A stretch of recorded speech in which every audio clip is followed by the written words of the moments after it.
Hello, welcome to my channel. Today I want to cover 5 really practical tips that have helped me to overcome my perfectionism and my overwhelm and actually follow through on my goals. I'm someone who has struggled with perfectionism for a really long time, and it's led me to procrastinate on things a lot, to feel really lazy and unmotivated, and lack overall confidence in myself because I haven't seen myself follow through on a lot of things. And so if you clicked on this video because maybe you're noticing how perfectionism is showing up in your life and holding you back from following through on your goals, I really hope these tips will be useful for you. Okay, so the first tip is a very heart-centered tip. Reflect on how perfectionism has protected you in the past. This might sound a little surprising because I know, at least for me, when I'm trying to overcome something like perfectionism, my first thought is, oh, perfectionism. I'm so sick of it. Like, I can't stand how perfectionism is ruining my life, holding me back. And we have this frustration towards the thing that we're trying to overcome. But actually, the first step that can really help us to overcome that thing is to first look at that thing and to just observe, this thing was here for a reason. How did it come to be, How did I develop perfectionism? How has maybe perfectionism served me and protected me in the past? I know for me, perfectionism has really protected me from shame and embarrassment. From a young age and then all the way through adulthood, I tried to be perfect at a lot of things. I tried to get every single detail, not make any mistakes, because it was my way of being in control, controlling outcomes, controlling how people view me if I do well at things. It really made me feel very secure and safe. And for a very long time, I just developed this thing where I couldn't bear the thought of not trying to be perfect, because if I dare make a mistake or overlook a detail, people I really looked up to would disapprove of me. So being able to kind of recognize how perfectionism is not like out to get me, but it was actually here all along to protect me, really helps me to let down my guard and to realize, okay, this has protected me for so long, but now I'm seeing that it's also holding me back, keeping me in a state of constant need for safety and not being able to take risks, not being able to make mistakes. So thank you, perfectionism, for protecting me. But I'm ready to take one step to put myself out here and try something new, even if it's extremely terrifying. Acknowledging how perfectionism has protected us and maybe even feeling grateful for how it's protected us in the past will help us have that sense of closure with it. It also helps us to not get overly frustrated with ourselves whenever we do see perfectionism keep showing up, even in our journey of trying to overcome it. Because the reality is, it's a learned habit for so long, so it's gonna take time to overcome it. And so the more we become friends with it and really acknowledge that all it's trying to do is protect us, then whenever we do struggle with it, instead of being like, oh gosh, like you work so hard, but you're still being perfectionistic, getting frustrated and annoyed at our old self, we can actually just be gentle with ourselves and be like, oh, there you are, you're showing up again because you're really scared that, I'll get embarrassed or that people won't approve of me. But hey, we got this. We can move forward. We can take this risk. We can try something new, and it's okay if we make a mistake. Okay, so the second tip is don't mindlessly copy other people's goals, version of consistency, or results. Find your own goals, your own version of consistency, and your own results that actually resonate with you and actually work for you rather than against you. I say this because as perfectionists, it's really easy for us to look around us at all the examples of people doing the thing that we want to do and doing it so flawlessly and seemingly so effortlessly. And it's just really easy to be like, oh, I want to do that. Oh my gosh, they do that so well. That means that I can do that too. That means that I need to do that too, just like that, I have so many examples of watching amazing YouTubers who have been in the YouTube game for so long, and they're just so amazing at what they do. And sometimes I watch their stuff and I'm just like, How the heck is someone so brilliant and does so much research, shares it so eloquently, has so many details, and edits it so phenomenally? Like, how do they do all of that in one sitting and not get burnt out? Like, it boggles my mind. And then my perfectionism comes in and I'm like, I want to do that too. Like, I want to be able to be that perfect. Like, I can do that, right? I can do it. And I'm like trying to force myself to become that mold when that's not meant for me at all. That's literally someone else's journey. And it's so important for us to really tune out the noise and tune in to ourselves and to really be aware of how we work, how our minds work, the unique things that might overwhelm us that may not overwhelm that person, and also the amount of time that person has spent practicing that thing for so long in order to achieve that level of perfection or, excellence. And so just to be able to, tune back in and really own your journey and your journey alone. Which leads me into my third tip, very important, which is start small.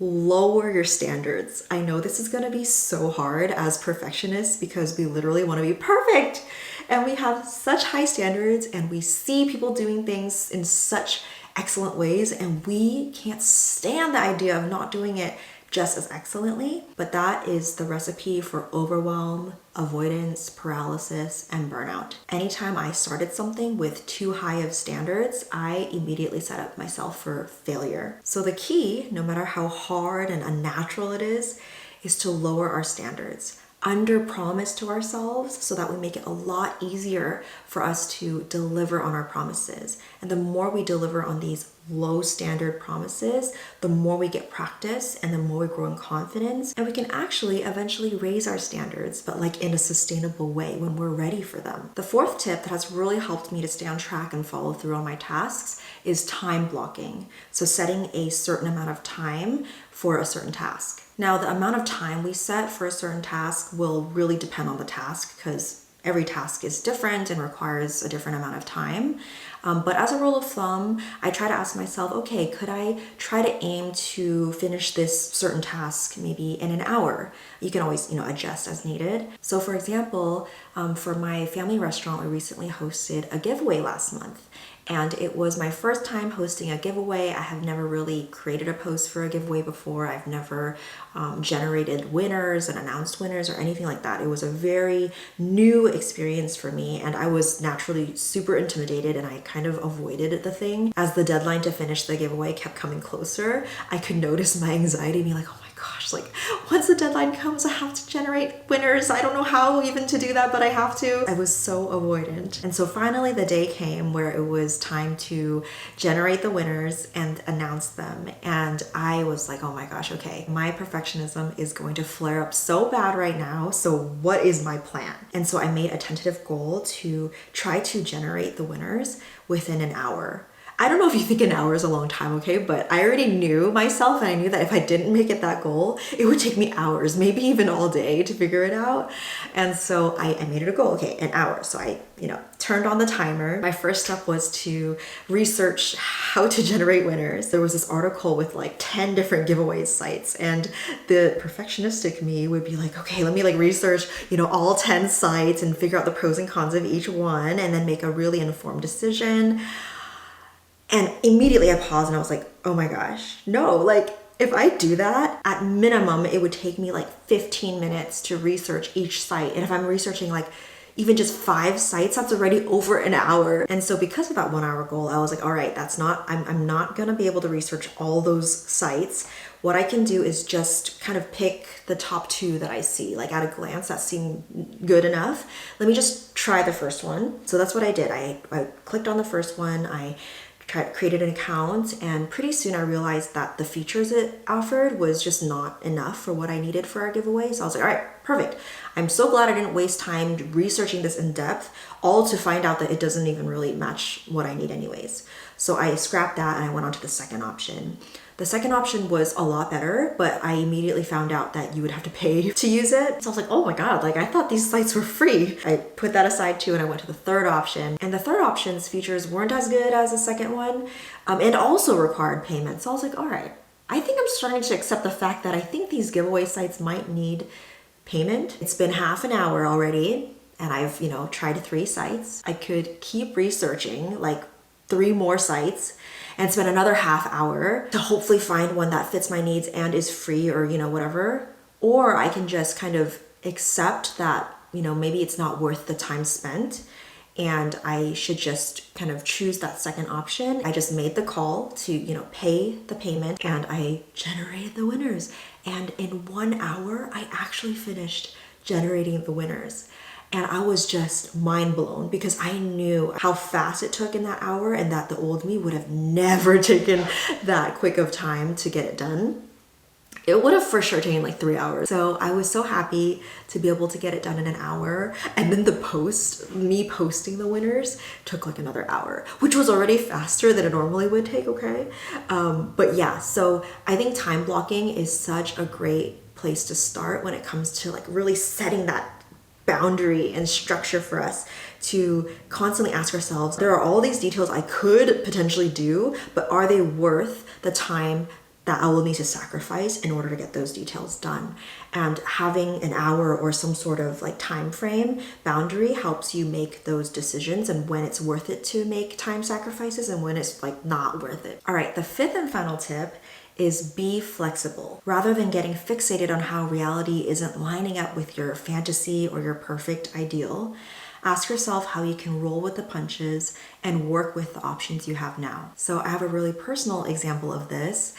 My husband and I are pregnant, and we've been wanting to announce to our friends through social media for a while now, like on Instagram. I looked up on Pinterest and found a really cute idea where basically you take a bunch of different Polaroid photos, and I wanted like that cute little overlay shot, and then post it on our Instagram to our friends. And so one evening, Alan and I got dressed up, got ready for our little DIY photo shoot. We took all the different photos on my iPhone because I have this Fujifilm Polaroid printer that I can connect to my phone and print out these photos. And we got all the photos done, and I was so excited to then connect it to my printer and print out the photos. But then as I was getting it, I realized, oh my gosh, like it's been years since I used this printer. The batteries are out of battery. And I opened the battery thing and I realized, oh my God, there's just like these little tiny batteries that I've never seen before, and I would have to buy new ones. And I looked on Amazon and I was like, oh, it's still gonna take like several days. That's when I paused myself and I was like, do I really want to wait several days for these batteries to arrive just so that I can really execute on this very specific idea of, the overlay shot of the Polaroid photos? Because in the back of my mind, I knew that there was a different option that could be similar, which is I have this filter app on my phone that allows you to take photos, and the photo, you could turn it into like this Polaroid looking vibe. And I knew that that would pretty much achieve like a very similar aesthetic. So finally, after thinking it through and talking to my husband about it, we were both like, no, I think it's just not really worth it right now to keep delaying it. So I ran it through the filter app and it turned out really cute. They looked just like, real Polaroids. And so Alan and I, posted the announcement that night. And we just had the best time, like laughing over our photos and seeing everyone's comments and excitement and support. And it ended up being like a really, really fun night. Looking back, I'm really glad that I allowed myself to be flexible, even though it was very hard and unnatural for me, and just rolled with the punches and allowed myself to be okay with plan B rather than fixating on that fantasy that I had. As a perfectionist, it's easy to think, oh, but 3 days delay is not that bad. Like maybe it is worth it just to be able to get that ideal result, right? And we kind of think of it in just this one context and this one situation. But the problem is if we treat all situations like this, where everything is worth a delay, everything is worth the hours and hours or days or months of extra time spent, then that's when we become procrastinators. And then we end up feeling so bogged down and like we can't seem to get anything done on time. So yeah, that wraps up the 5 practical tips I wanted to share with you today to overcome perfectionism and overwhelm and procrastination. And I'm sure I'll have a lot more tips in the future as I continue on this journey. So please be sure to subscribe so that you can catch my future videos. And please do give this video a thumbs up if you really enjoyed it. Feel free to leave a comment below if there's any particular tip that really resonated with you, or if there's a tip that you would like to share with the community. That'd be awesome. And yeah, thank you so much for watching today, and I will see you in the next video.